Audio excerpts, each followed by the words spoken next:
बिस्मिल्लाहिर्रहमानिर्रहीम अस्सलाम वालेकुम dear students, how are you? I hope you'd be fine. Extreme weather हमारे पास new Oxford modern English book 8 का चैप्टर नंबर 4 है। वर्ड मीनिंग्स हमने डिस्कस कर लिए हैं। इसके आज हम इसकी एक्सप्लेनेशन की तरफ मूव करेंगे, तो वीडियो आपने एंड तक देखनी है, ठीक है। और अगर कहीं पर कोई बात समझ में नहीं आया करे तो वीडियो को आगे पीछे फॉरवर्ड रिवाइंड करके देखा करें, तो इससे जो चीज़ अनक्लियर होती है वो क्लियर हो जाती है, ठीक है। वैसे मैं कोशिश करती हूँ कि वर्ड टू वर्ड आपके सामने ट्रांसलेशन रखूँ, स्टिल कोई चीज़ रह जाए तो आप कमेंट सेक्शन में पूछ सकते हैं, ठीक है। यहाँ पर हमसे कह रहे हैं whether the weather be fine और whether the weather be not. तो यहाँ पर जो वर्ड्स आपके पास यूज़ किए गए स्टूडेंट्स, ये होमोनियम्स हैं या होमोफोन्स हैं, यानी कि इनकी स्पेलिंग्स डिफरेंट हैं लेकिन इनकी प्रोनाउंसिएशन बिल्कुल सेम है, ठीक है। और वेदर का मतलब जो HE के साथ है, इसका मतलब होता है चाहे ये चाहे वो, ठीक है। दो ऑल्टरनेटिव्स के बीच में अटक जाते हैं तो उसको कहते हैं चाहे वेदर जो है वो अच्छा हो, मौसम अच्छा हो, और whether the weather be not, चाहे मौसम अच्छा ना हो। Whether the weather be cold, चाहे वो ठंडा हो, और whether the weather be hot, और चाहे मौसम गर्म हो। We will weather the weather, हमें तो मौसम को बर्दाश्त करना पड़ेगा, ठीक है। यहाँ पर वेदर द वेदर का मीनिंग मैंने आपको मीनिंग बता दिया था। वॉट एवर द वेदर, चाहे मौसम कुछ भी हो, वेदर वी लाइक इट और नॉट, और चाहे वो हमें पसंद हो या ना हो। तो यहाँ पर वेदर के आपको बताया जा रहा है कि ये चीज़ आपके हाथ में नहीं है कि आप वेदर को कंट्रोल कर सकें। कभी मौसम ठंडा होता है, कभी गर्म होता है, कभी अच्छा होता है, कभी ख़राब होता है, और कभी हमें पसंद होता है और कभी हमें नापसंद होता है।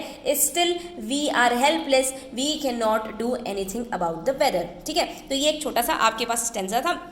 I hope you liked it.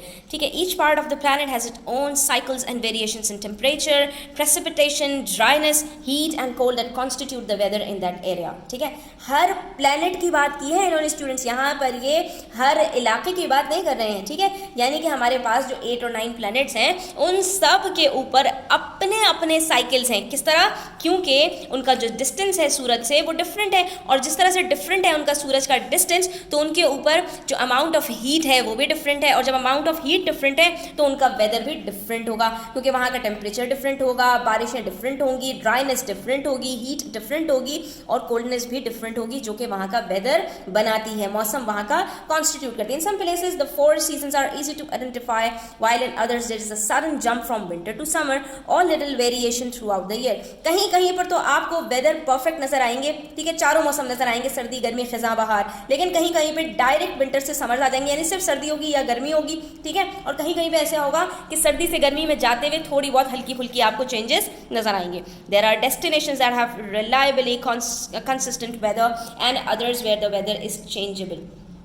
अब यहाँ पर कुछ इलाके ऐसे हैं जहाँ पर वेदर कंसिस्टेंट होता है, यानी कि अगर जो है वो जून के अंदर गर्मी पड़नी है तो हर साल जून में गर्मी ही पड़ेगी। अगर अगस्त के अंदर मौसम जो है वो थोड़ा बेहतर होगा, बारिश वाला होगा, तो हर साल अगस्त में वहीं बेहतर होगा, ठीक है। और कहीं कहीं पे ऐसा होता है कि अभी सुबह बारिश हो रही है, दोपहर में गर्मी हो रही है, सूरज की तपिश हो गई, और रात को मौसम ठंडा हो गया, तो कभी ठंडा कभी गर्म चेंज होता रहता है, वेरिएशंस बहुत ज़्यादा होती हैं। तो अलग अलग इलाकों की अलग अलग वेदर कंडीशंस होती हैं। Humans have to content with heat, cold, rain, wind, storms, fog, humidity and more, ठीक है। इंसानों को हर चीज़ बर्दाश्त करनी पड़ती है। We have developed many ways of protecting and shielding ourselves, हमने बहुत सारे तरीके ईजाद कर लिए हैं अपने आप को बचाने के लिए from the weather and the conditions it creates, ठीक है। अपने मौसम और उसकी वजह से जो हालात पैदा होते हैं, हमने बहुत सारे तरीके ईजाद किए हैं, such as umbrellas, sunscreen, air conditioning, fans, heaters and thermal clothing. ये सब चीज़ें आ गई हैं वजूद में अब।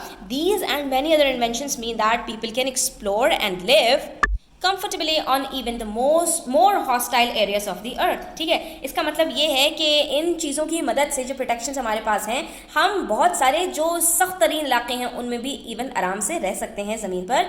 However, despite the innumerable advances in technology, the weather and extreme temperatures still create problems and have a drastic impact on mankind. ये बात से आप इख्तिलाफ नहीं कर सकते। इसके बावजूद ज़मीन के कुछ हिस्से ऐसे हैं जहाँ पर मौसम इतना शदीद है, इतना ख़तरनाक खतरनाक है कि वहाँ पर आज भी सर्वाइव करना या वहाँ पर रहना जो है बहुत मुश्किल है मैनकाइंड के लिए, क्योंकि उससे इंसान के ऊपर बहुत सारे बुरे और अच्छे असरात जो है वो मुरतब होते हैं। Weather stations have been set up all over the world. Weather station सारी दुनिया में, वेदर स्टेशंस का काम क्या होता है? टेम्परेचर्स को कैलकुलेट करना, आपको उसके मुताबिक रेगुलेट करना, आपको इन्फॉर्म करना कि भाई अब बारिश होने वाली है, एहतियाती तदाबीर कर लें, जो है वो बादल इस तरह से उनकी मूवमेंट्स चल रही हैं तो स्टॉर्म्स आने वाले हैं, घरों में रहिए, शदीद गर्मी पड़ने वाली है, घरों में रहिए, ठीक है, या पानी का इस्तेमाल ज़्यादा कीजिए। तो वो ये सारे वेदर स्टेशंस का काम होता है। They are used to measure temperature, rainfall and other weather conditions. This data help scientist to analyse, understand and attempt to predict the weather. ठीक है, ये सारी चीज़ें हो रही होती हैं वहाँ पर और वो साइंटिस्ट को हेल्प कर रही होती हैं वेदर को प्रिडिक्ट करने के लिए, उसके लिए पेशेंट गोई करने के लिए। In some places rackets have been kept for many years. कुछ इलाकों के अंदर जो रैकेट्स हैं वो साल हर साल इस्तेमाल किए जाते हैं, क्योंकि वही बात है कि वहाँ पर जो वेदर है वो हर वक्त चेंज नहीं होता रहता। ठीक है, साल के बेशतर हिस्से के अंदर वेदर वहाँ पर स्टेबल रहता है। However, in other places, the extreme conditions have made it almost impossible for scientists to set up or maintain recording equipment. लेकिन कुछ इलाके ऐसे भी हैं जहाँ पर साइंटिस्ट की पहुँच ही नहीं है कि वो वहाँ पर जाकर जो है वो वेदर को जो है पता लगा सकें कि यहाँ का वेदर किस तरह का है। Hottest and coldest. अब यहाँ पर इन्होंने हमें एक हेडिंग दी है जिसके अंदर हमें बताएंगे कि बहुत ज़्यादा गर्म और बहुत ज़्यादा ठंडे इलाके। The hottest and coldest parts of the world are sparsely inhabited. ठीक है, यहाँ पर हमें बता रहे हैं कि जो बहुत ठंडे इलाके हैं और बहुत गर्म इलाके हैं वहाँ पर हार्डली कोई रहता है। With technological development such as satellites that use infrared scans and echo drones, scientist have been able to add to existing ground data collection methods and venture further into these difficult to access areas of the earth that are too hot or too cold. अब जो इस तरह के इलाके हैं तो जो technological developments हुई हैं इनके पास, जैसे सैटेलाइट्स आ गई हैं, इंफ्रारेड स्कैन्स हैं, इको ड्रोन्स हैं, इसकी वजह से जो साइंटिस्ट ग्राउंड डेटा कलेक्ट करते हैं उसके अंदर उनको एनालाइज करना फिर भी आसान हो जाता है और उसके बाद फिर वो जो है बहुत ख़तरनाक सफ़र करते हैं ताकि जो इन एरियाज़ के जो ख़तरनाक इलाके हैं जहाँ पर बहुत सर्दी और बहुत गर्मी पड़ती है वहाँ के जो टेम्परेचर्स हैं उसको मेजर किया जा सके। In some places in Pakistan, the temperature can reach 50 degree centigrade. कुछ इलाके इतने गर्म हैं कि वो 50 डिग्री सेंटीग्रेड तक चले जाते हैं। The highest temperature ever recorded in Pakistan is 53.5 degree centigrade, which was recorded in Mohenjo-daro. ये जो अभी आपने ऊपर पिक्चर देखी थी Mohenjo-daro की, इसके अंदर सबसे ज़्यादा टेम्परेचर अभी तक रिकॉर्ड किया गया है और वो कितना है? 53.5 डिग्री सेंटीग्रेड। ठीक है, समझें आप, वहाँ पर उबलना शुरू हो जाए।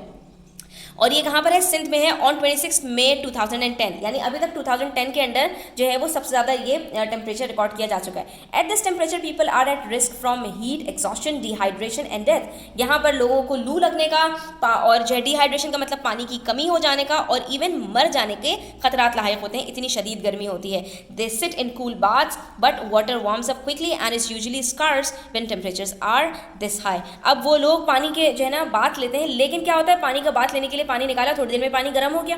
और दूसरी बात ये कि ऐसे इलाकों के अंदर पानी की कमी भी बहुत ज़्यादा होती है, तो भाई क्या करें? Drink ice drinks. ठीक है, वो आइस ड्रिंक्स का इस्तेमाल करते हैं, आइसक्रीम्स वगैरह लेते हैं and stay in air condition buildings, और ज़्यादातर वो एसी वगैरह का इस्तेमाल करते हैं और रेस्ट इन द शेड, और या फिर जो दरख्तों वगैरह के शेड हैं उसके अंदर पनाह तलाश करते हैं। In the ancient civilisations in Egypt, Persia and North Africa, gardens were carefully crafted and plan to provide crops, shade and water and to create tranquil cool areas in otherwise hot countries.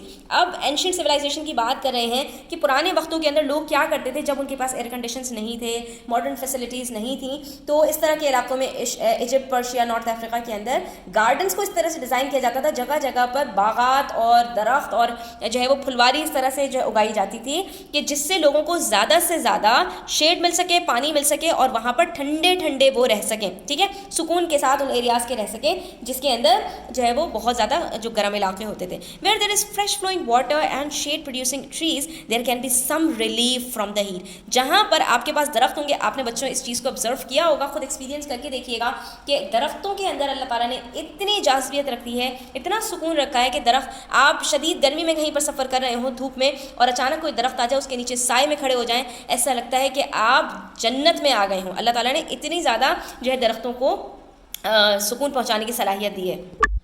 There are a number of places on Earth which compete for the highest temperature recorded. ठीक है, कुछ इलाके ऐसे हैं जो मौसम में तेज़ी शिद्दत के अंदर एक दूसरे से मुकाबला करते रहते हैं कि कभी एक जगह का बहुत ज़्यादा हो जाता है टेम्परेचर, कभी दूसरी जगह का हो जाता है. तो इन जुलाई 1913 टेम्परेचर ऑफ 56.6 डिग्री सेंटीग्रेड और 134 डिग्रीज फ़ारेनहाइट, ये दोनों अलग अलग जो है वो बच्चों यूनिट्स हैं. तो इस चीज़ का आपने ध्यान रखना है. ठीक है, जैसा कि अगर मैं बताऊँ तो हमारा बॉडी टेम्परेचर की अगर बात की जाए तो हम जो थर्मामीटर के अंदर अपना रिकॉर्ड कर रहे होते हैं तो वो क्या होता है कि 98 डिग्री फ़ारेनहाइट होता है. 98 डिग्री सेंटीग्रेड नहीं हो सकता क्योंकि जो आपके पास बॉइलिंग वाटर है वो 100 डिग्री सेंटीग्रेड होता है. तो अगर हम ये कहें कि 98 डिग्री सेंटीग्रेड हमारा बॉडी का टेम्परेचर है नॉर्मल, तो बच्चों इसका मतलब है कि बॉइलिंग वाटर के बराबर हमारा जो टेम्परेचर हो जाएगा. नो, तो इस चीज़ का आपने ध्यान रखना है कि सेंटीग्रेड इज़ डिफरेंट और फ़ारेनहाइट इज़ डिफरेंट. ठीक है, तो फ़ारेनहाइट आपके पास ज़्यादा जो है वो उसमें होता है और जो सेंटीग्रेड है वो कम क्योंकि सेंटीग्रेड के अंदर 100 डिग्री सेंटीग्रेड के ऊपर ही आपके पास जो है वो बॉइलिंग वाटर जो है वो पहुँच जाता है. ठीक है, तो उस वक्त इंसान ये समझे कि अगर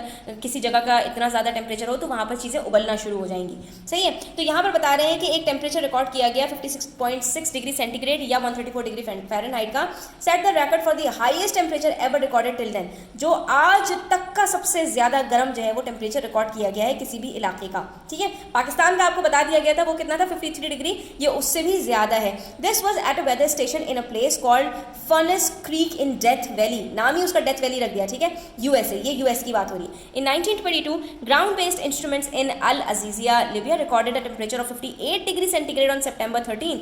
उसके बाद उससे ज़्यादा लीबिया के अंदर अल अजीजिया एक जो है वो इलाका था, उसके अंदर 58 डिग्री सेंटीग्रेड 13 सितंबर को रिकॉर्ड किया गया. The high temperature that day was partly due to winds from the south that blew in hot air from over the Sahara desert. इसकी वजह से हुआ था कि उनके करीब ही सहारा डेजर्ट है और वहाँ इसके साउथ से जो है ना इनके पास हवाएं जो है वो चलना शुरू हो गई थी. इसकी वजह से इस इलाके का जो टेम्परेचर था वो 58 डिग्री पर पहुंच गया. Most recently scientist have used satellite images to record data from the middle of deserts that are otherwise inaccessible. अब इस तरह के जो इलाके होते हैं डेजर्ट जहां पर जाना मुमकिन नहीं है उनके वहां की गर्मी की शिद्दत की वजह से, तो ऐसी जगहों का टेम्परेचर रिकॉर्ड करने के लिए जो साइंटिस्ट हैं वो क्या करते हैं, सैटेलाइट इमेजेस यूज़ करते हैं. तो satellite scans have an advantage over weather stations in another way too. अब जो वेदर स्टेशन से जो है डाटा कलेक्ट किया जा रहा होता है या जो आपका टेम्परेचर रिकॉर्ड किया जा रहा होता है उससे ज़्यादा एडवांटेज, उससे ज़्यादा फ़ायदा सैटेलाइट से कलेक्ट करने में होता है. क्यों? They measure the temperature on the land rather than just above it. ये ज़मीन के ऊपर क्या टेम्परेचर है एक्चुअली उसको रिकॉर्ड करते हैं, जबकि वेदर स्टेशन हैं आपको ज़मीन से ऊपर जो सरफेस है उसके ऊपर का टेम्परेचर कैलकुलेट करके देते हैं. तो in 2005 in the Dashte Lut desert in Iran, ये अब एक जगह का बता रहे हैं, scientist measured the highest surface temperature ever in 70.7 degree centigrade. तो अब आप ये देखिए कि एक डेजर्ट के ऊपर इस कदर जो है वो शदीद गर्मी है और वहाँ पर कितना मेजर किया गया 70.7 degree centigrade. Life does not thrive in extreme temperatures. यहाँ पर लाइफ पॉसिबल ही नहीं है. Nothing, not even bacteria lives in the middle of the Dashte Lut desert. तो यहाँ पर कोई कीड़ा मकोड़ा भी नज़र नहीं आता.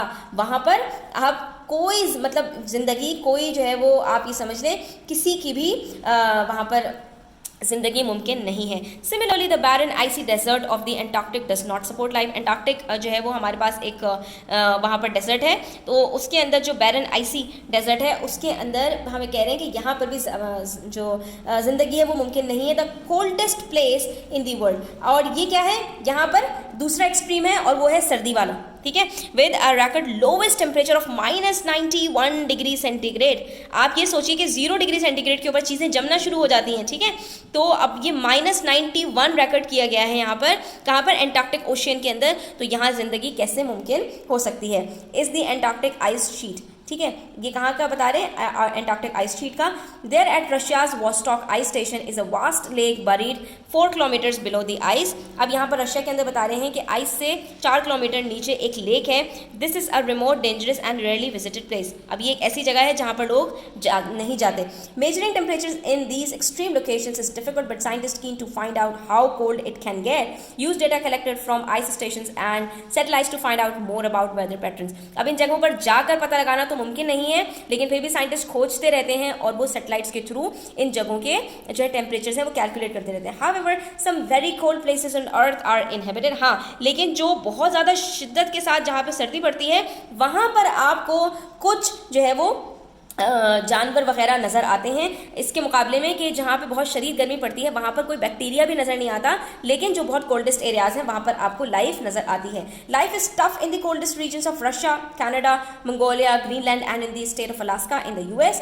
Harsh, dark winters with long periods where the temperature remains well below 0 degrees centigrade are part of life for people in these regions. ठीक है, तो यहाँ पर आपको ये बताने की कोशिश करें कि ये वो इलाके हैं जहाँ पर ज़िंदगी मुमकिन है, लाइफ है, लेकिन बहुत मुश्किल है. ठीक है, यानी सर्वाइव करना यहाँ पर कोई आसान नहीं है आपके लिए. आपको बहुत सारे यहाँ पर सर्वाइव करने के लिए प्रिकॉशंस लेने पड़ेंगे. ठीक है, in the town of Oymyakon Russia which has a population of around 500 people, सिर्फ 500 लोग रहते हैं इस इलाके के अंदर. The average daily temperature in January has been recorded as -46 degree centigrade. अब आप सोच सकते हैं कि इतना ज़्यादा सर्द इलाका, उसमें 500 लोग किस तरह सर्वाइव करते होंगे. या तो बहुत ही ताकतवर होंगे, ये इनका इम्यून सिस्टम बहुत स्ट्रांग होगा, वरना इंसान ऐसे इलाकों के अंदर जमना शुरू हो जाए. ठीक है, उसके बाद अब कोल्डेस्ट एंड हॉटेस्ट के बाद अब ड्राइएस्ट एंड वेटेस्ट, यानी जहाँ पर खुश्क साली है या जहाँ पर पानी मौजूद है. क्योंकि इंसानों के लिए या पौधों के लिए, बच्चों एक चीज़ याद रखो कि अल्लाह ताला ने पानी जो उतारा है हमारे लिए, तो ये इसमें ज़िंदगी रखी है.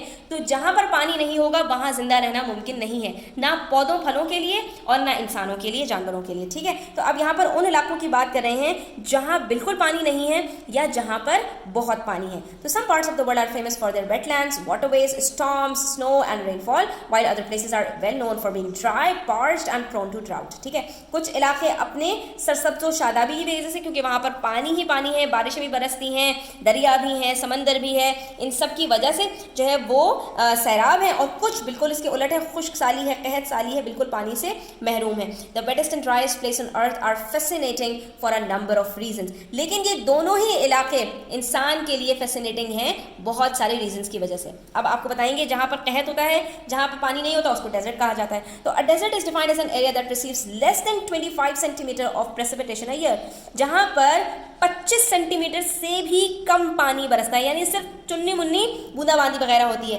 Deserts are renowned for their dry status.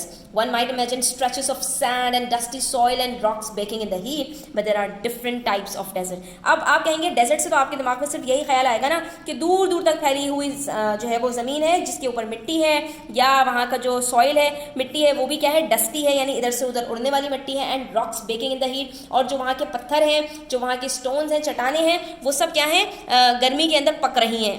ठीक है, बेक हो रहे हैं. लेकिन असल बात कुछ और है, यानी डेजर्ट भी बहुत तरह के होते हैं. 1/3 of the land on earth is part of the desert biome and is so dry that one only specific plants and animals specially adapted to the environment can survive. लेकिन अगर आपको यहाँ पर मजे की बात बताई जाए तो वो ये है कि ज़मीन के अगर आप 3 पार्ट्स करें तो उसमें से एक हिस्सा तो पूरा डेजर्ट ने घेरा हुआ है. ठीक है, और इसके अंदर भी जो आपको जो है वो जिंदगियाँ मिलेंगी, लाइफ मिलेगी, तो वो बहुत ही रेयर किस्म के प्लांट्स और एनिमल्स होते हैं जो वहाँ पर पाए जाते हैं. जैसे कि हम कहते हैं ऊंट को रेगिस्तान का जो है वो कहा जाता है बादशाह, कि वो वहाँ पर सर्वाइव कर जाता है. अल्लाह ताला ने उसको वहाँ के लिए बनाया है. इसी तरह से कैक्टस वगैरह प्लांट्स हैं जो आपको डेजर्ट्स के अंदर ही मिलते हैं. Deserts are formed by weathering processes. अब ये जो फॉर्म होते हैं, बनते कैसे हैं डेजर्ट, वेदरिंग प्रोसेसेस से बनते हैं. अब वेदरिंग प्रोसेस क्या होता है, extreme temperatures, cold at night and heat in the day. ठीक है, ब्रेक डाउन रॉक्स. अब क्या होता है, जब बहुत ज़्यादा सर्दी होती है या बहुत ज़्यादा गर्मी होती है,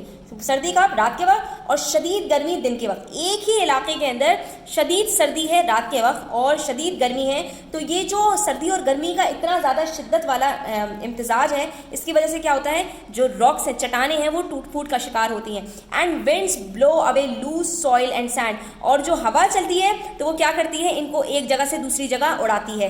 ग्लोबल विंड पैटर्न्स, और जो विंड पैटर्न्स हैं यानी हवा के उड़ने के जो पैटर्न्स हैं, the wind direction across the earth, क्योंकि हवा का जो रुख होता है, कभी राइट होगा, कभी लेफ्ट होगा, कभी फॉरवर्ड होगा, कभी बैकवर्ड होगा, तो इसके जो पैटर्न्स होते हैं, उसकी जो डायरेक्शन है अर्थ की तरफ, push clouds over tropical forest. अब ये क्या करते हैं, जिस रुख पर हवा चल रही होती है, बादलों को भी अपने साथ उसी रुख के ऊपर फेर देते हैं. अल्लाह ताला ने इस तरह के वेदर पैटर्न्स रखे हैं. और जब ये क्लाउड्स जो है वो चलते हैं, किस तरफ जाते हैं, ये सबसे पहले ट्रॉपिकल फॉरेस्ट की तरफ जाते हैं, जंगलात की तरफ जाते हैं, फिर जाते हैं ये माउंटेन रेंजेस की तरफ, पहाड़ों की तरफ जाते हैं. ठीक है, ये जो बादल हैं आपके, ठीक है, वहाँ पर बरसते बरसते that drew out all all the moisture, के बादल जब यहाँ तक बरसते हैं ना, पहले जंगलात में फिर पहाड़ों पर, उसके बाद इनके अंदर से मॉइस्चर ख़त्म हो जाता है, यानी बादलों के अंदर कुछ बचता ही नहीं है। By the time the winds reach the desert regions, तब तक के ये जो हवाएं हैं ये पहुंचती हैं डेजर्ट्स तक, दे आर ड्राई, तब तक वो ड्राई हो चुकी होती हैं, वो जो हवाएं होती हैं वो खुश्क हो चुकी होती हैं, उसके अंदर कोई प्रेसिपिटेशन, कोई पानी का कतरा वतरा ज़र्रा बाकी नहीं रह गया होता। तो इस वजह से यहाँ पर जो आपके पास हैं वो डेजर्ट्स बन जाते हैं, यानी कि जो अब ये मिट्टी आती है वो बिल्कुल ड्राई हो जाती है। Chile in South America has a high plateau in the north of the country called the Atacama desert. अब यहाँ पर आपको एक एटाकामा डेजर्ट के बारे में बता रहे हैं। Rainfall on the mountains to the east of the Atacama desert creates a rain shadow on the desert so that no rain falls on the desert plateau. अब होता क्या है, जो बारिश बरसी है वो इस तरफ बरसी, ठीक है, और सारी इधर ही बरस गई, उसके बाद यहाँ आते आते वो ड्राई हो चुकी है और जो यहाँ पर प्लेट्यूज हैं वो बिल्कुल बंजर रह जाते हैं। अ रेन शेडो, जो मैंने आपको बताया था, is a dry area on the leeward side of the mountainous area, यानी इस तरफ बारिश बरस रही है तो ये वाला एरिया कौन सा है बच्चों, ये लीवार्ड एरिया कहलाता है, जो खुश्क रह जाता है, ठीक है। The mountains blocks the passage of rain producing weather systems and cast a shadow of dryness behind है।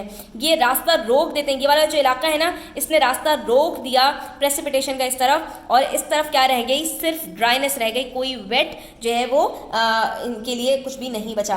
The Atacama desert is commonly known as the driest non polar region in the world and may be the oldest desert on earth. तो ये Atacama desert के यहाँ पर आपको एक picture दिखाई गई है स्टूडेंट्स, कहा जाता है कि ये सबसे ज़्यादा ड्राई डेजर्ट है, यानी यहाँ पर पानी के शायद कुछ ज़र्रात भी मौजूद नहीं है। The average rainfall is about 15 millimetre per year. हमने वहाँ पर अभी पीछे पढ़ा था कि वहाँ पर हमारे पास 25 मिलीमीटर था, ये उससे वो 25 सेंटीमीटर था, ये तो हमारे पास जो है वो 15 मिलीमीटर, उससे कहीं ज़्यादा कम है per year. Although Some locations receive as low as 1 millimeter to 3 millimeter in a year। हाँ, लेकिन कुछ ऐसे इलाके भी हैं कि जहाँ पर 1 मिलीमीटर से 3 मिलीमीटर तक की रेन भी हो जाती है। And some weather stations in the Atacama have never received rain, और कहीं कहीं तो ऐसा भी है कि जहाँ कभी बारिश नहीं हुई।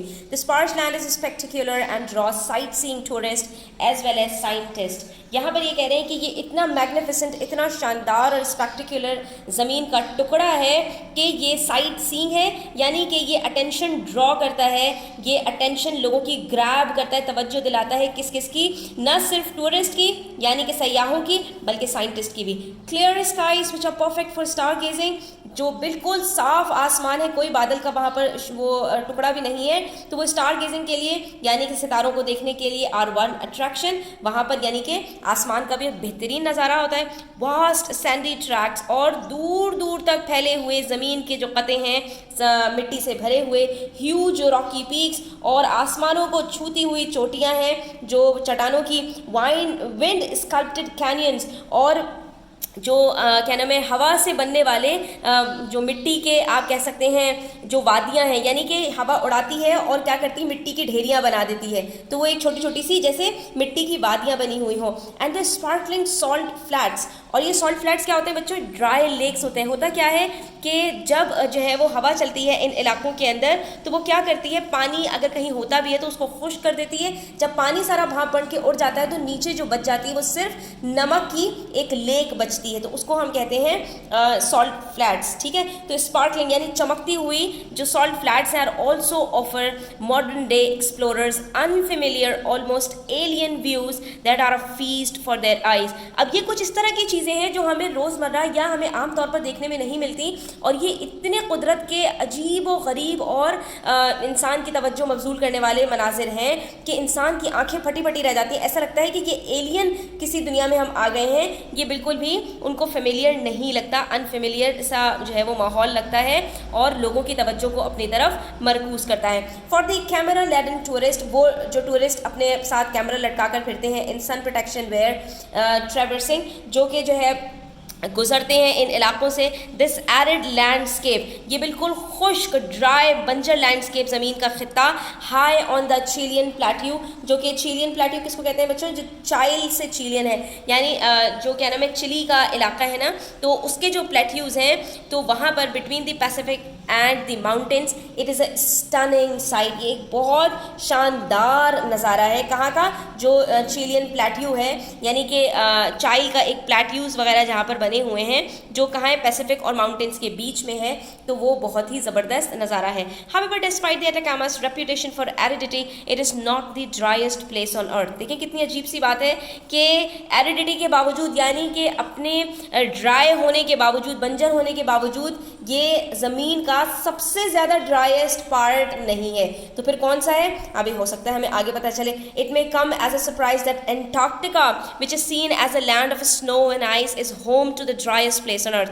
कितनी अजीब अजीब सी बातें बच्चों हमने को यहाँ पर पता चल रही हैं कि एंटार्क्टिका, जिसको हम आज तक समझते आए थे कि वो जो है वो बर्फ़ के तोदों और बर्फ़ के बड़े बड़े जो है वो पहाड़ों से बना हुआ इलाका है, जहाँ पर किसी इंसान का जाना या वहाँ पर किसी मखलूक का पाया जाना मुमकिन नहीं होता। तो वहाँ पर बता रहे हैं कि वहाँ पर सबसे ज़्यादा जो खुश्क ज़मीन है वो पाई जाती है। एंटार्क्टिका में provoke mental images of snowy landscape. शायद आपको ये लगता हो कि जो है वो जब भी एंटार्क्टिका का नाम आता है तो उससे दिमाग में बर्फ़ के बड़े बड़े जो है वो ज़मीनी हिस्से दिमाग में आते हैं ना, कि एंटार्क्टिका का नाम आता है तो दिमाग में बर्फ़ के तोदों का जो है वो जिक्र चलने लगता है। But amongst the ice, snow and cold lies a huge mountainous region that is almost entirely free of ice and snow. लेकिन इसी के बीचों बीच बर्फ़ और तोदे और इन सब चीज़ों, ठंड वगैरह के बीच में एक स्पेस ऐसी भी है जो बर्फ़ से बिल्कुल फ्री है, बिल्कुल खाली है। This large ice free region has very low humidity. यहाँ पर जो हवा के अंदर नमी का तनासुब है वो ऑलमोस्ट जीरो है, बहुत ही कम है। And contains the dry valleys. अब जहाँ पर ह्यूमिडिटी बच्चों कम होगी, वहाँ पर आपका मतलब है फिजा के अंदर पानी के कतरा, पानी के ज़रात मौजूद नहीं है, तो वहाँ पर ड्राइनेस अल्टीमेटली होगी। ठीक है, तो वहीं पर जो बीचों बीच है वहाँ पर एक ड्राई वैली है, a desert where powerful winds rush down the sheer mountains walls at speeds of up to 320 kilometre per hour. तो यहाँ पर हमें ये बता रहे हैं कि ये जो ड्राई वैलीज है इसके अंदर एक डेजर्ट है जहाँ पर बहुत तुंद और तेज़ हवाएं वो चलती हैं। ठीक है, और वो कहाँ से चलती हैं? वो शेयर माउंटेन्स यानी से मुकम्मल जो पहाड़ होते हैं वहाँ से चलती हैं, उनके पहाड़ों की दीवारों से टकराती हैं। और किस स्पीड से? 320 किलोमीटर्स पर आवर। स्टूडेंट्स, जो हमारी तेज़ गाड़ियाँ चलती हैं ना हाईवे के ऊपर, तो उसकी भी स्पीड हमारी क्या होती है? 120 किलोमीटर पर आवर, या 120 से हमें एक्सीड करने की इजाज़त नहीं होती, लेकिन 150 तक भी जाती हैं। तो ऐसा लगता है कि हवा के दोष पर सवार है। लेकिन ये जो हवाएं हैं ये 320 किलोमीटर्स पर आवर हैं, और कह रहे हैं heating and evaporating any ice, water and snow so that there is no precipitation at all. ठीक है, तो वो हवाएं इतनी ज़्यादा तेज़ होती हैं कि आप जैसे अगर अपने कपड़े सुखाने के लिए डालते हैं बच्चों, तो जब हवा चल रही होती है तो आपके कपड़े कितनी जल्दी सूख जाते हैं। क्या करती है? वो पानी को सबको खुश्क करती हुई ले जाती है। तो ये भी हवाएं क्या करती हैं कि जितना उस खित्ते के ऊपर जो है वो पानी है, बर्फ़ है, स्नो है, जो कुछ भी है वो सब कुछ उड़ाती हुई ले जाती है, क्योंकि उस हवा के अंदर ह्यूमिडिटी नहीं होती। ठीक है, तो इस चीज़ का आपने ध्यान रखना है। The landscape is so arid, और वो जो ज़मीन का खित्ता है वो इतना ज़्यादा ड्राई है that scientist are very interested in studying it. तो साइंटिस्ट उसको स्टडी करना चाहते हैं, because it is the place on earth that is most similar to the conditions on the planet Mars. और इन्होंने क्या कहा कि वहाँ पर जो ज़मीन के हालात हैं वो बिल्कुल ऐसा लगता है कि जैसे मार्स के ऊपर हालात मौजूद हैं, जहाँ पर पानी वगैरह नहीं पाया जाता। तो ऐसा लगता है कि हम मार्स के ऊपर आ गए हों। तो वो एक जो है वो कंट्रास्ट, या वो क्या कहना चाहिए कि दोनों के दरमियान में जो सिमिलैरिटीज़ हैं उसको जानने की कोशिश करते हैं। इन कॉन्ट्रास्ट, इसके मुखालिफ, the wettest place on earth. हम ये ड्राइस्ट और वेटेस्ट की बात कर रहे हैं, तो हमने जो है वो ड्राइस्ट की बात कर ली और हमें पता चल गया कि एंटार्क्टिका जो है वो सबसे ज़्यादा ड्राइस्ट प्लेस है, वहाँ पर एक जो वैली है। जबकि वेटेस्ट की बात करें तो इट इज़ ड्रेंच्ड विद डाउनपोर्स। तो वहाँ पर डाउनपोर किसको कहते हैं बच्चों? ये एक नया वर्ड यूज़ किया जाता है ह्यूज रेनफॉल के लिए। यानी आप समझें जैसे कि आपका क्लाउड बर्स्ट हो जाते हैं तो पानी कितना शिद्दत के साथ बरसता है ना, तो इसकी यहाँ पर बात की जा रही है। तो जो वेटेस्ट लैंड है वो भरे हुए हैं, वो भीगे हुए हैं, यानी बुरी तरह से जो है वो पानी के अंदर डूबे हुए हैं। Which fill the streams and rivers. Stream और रिवर का डिफरेंस भी समझ लो बच्चों। जो दरिया होते हैं वो बहुत बड़े बड़े लंबे लंबे होते हैं, गहरे पानी के होते हैं, जबकि जो स्ट्रीम्स होती हैं वो छोटी छोटी नदियाँ होती हैं। ठीक है, दोनों में ये फ़र्क है।